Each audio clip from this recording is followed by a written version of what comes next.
हजरत मखदूम का बचपन और शिक्षा दीक्षा। आप 4 साल 4 महीने और 4 दिन के हुए तब मौलाना अमौद्दीन तबरेज़ी ने आपको शिक्षित करना शुरू किया। आपने मात्र 7 वर्ष की अल्प आयु में ही पवित्र कुरान शरीफ को 7 किरत में कंठस्थ कर लिया।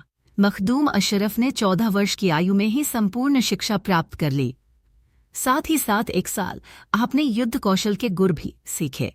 मखदूम अशरफ का तख्तो ताज पर बैठना कि जब आपने 15 वर्ष की उम्र में जवानी की दहलीज पर कदम रखा तो आपके बादशाह पिता से इब्राहिम रहमतुल्लाह अलैह का स्वर्गवास हो गया।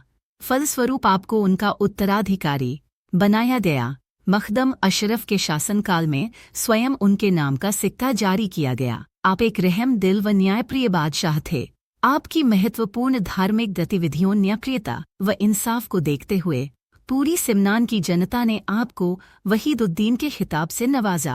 आपने अपने शासनकाल में धार्मिक शिक्षा का व्यापक प्रचार प्रसार किया, जिसके फलस्वरूप पूरा सिमनान तालीम का एक बड़ा मरकज बन गया। लोग आपको सुल्तान वहीदुद्दीन से अशरफ के नाम से पुकारने लगे। हजरत मखदूम के जन्म पर भविष्यवाणी लाम हजरत सैयद इब्राहिम और हजरत सैयद खदीजा की कई लड़की थीं एवं वंश में कोई लड़का न था। पिता सैयद इब्राहिम की दिले तमन्ना थी कि इस्लाम धर्म के प्रचार प्रसार को आगे बढ़ाने तथा वंश को चलाने के लिए ईश्वर की कृपा से पुत्र रत्न की प्राप्ति हो।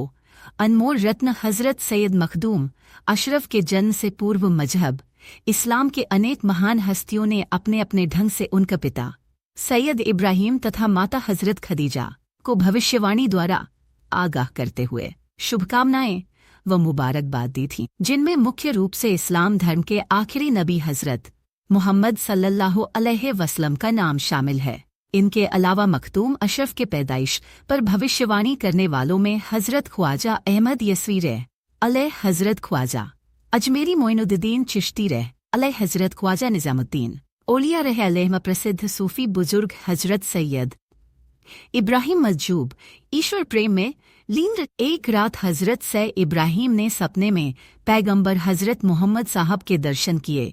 उन्होंने सैयद इब्राहिम को 2 पुत्र प्राप्ति की बात बताई और साथ ही यह भी हिदायत दी कि इन 2 बेटों में एक का नाम अशरफ और दूसरे का नाम आरफ रखना। एक दिन मशहूर सूफी बुजुर्ग हजरत सैयद इब्राहिम मजजूब अपने आध्यात्मिक चमत्कार द्वारा मखदूम साहब के पिता हजरत सैयद इब्राहिम ने महल में प्रवेश किया। सुबह का समय था। हजरत सैयद इब्राहिम व हजरत खदीजा रह अलैह फज्र सुबह की नमाज के उपरांत ईश्वर की इबादत में मशगूल थे। यकाएक मजजूब इब्राहिम को अपने सामने देखकर दोनों आश्चर्यचकित हुए। मखदूम अशरफ के पिता ने प्रसन्न होते हुए खड़े होकर आदर भाव से उन्हें राज सिंहासन पर बिठाया। बैठते ही मजजूब ने पूछा कि इब्राहिम, मैं तुम्हें चिंतित पाता हूँ, क्या पुत्र रत्न पाना चाहते हो?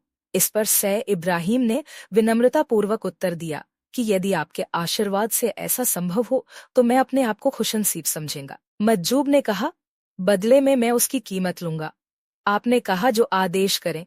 मजजूब ने कहा 1000 अशरफी दे। तो अशरफ को ले ले। तत्काल हजरत सै इब्राहिम ने उन्हें अशरफियां पेश की। मजजूब ने प्रसन्न होकर मखदूम अशरफ के जन्म की भविष्यवाणी की बात बताते हुए क्षण भर में महल से गायब हो गए।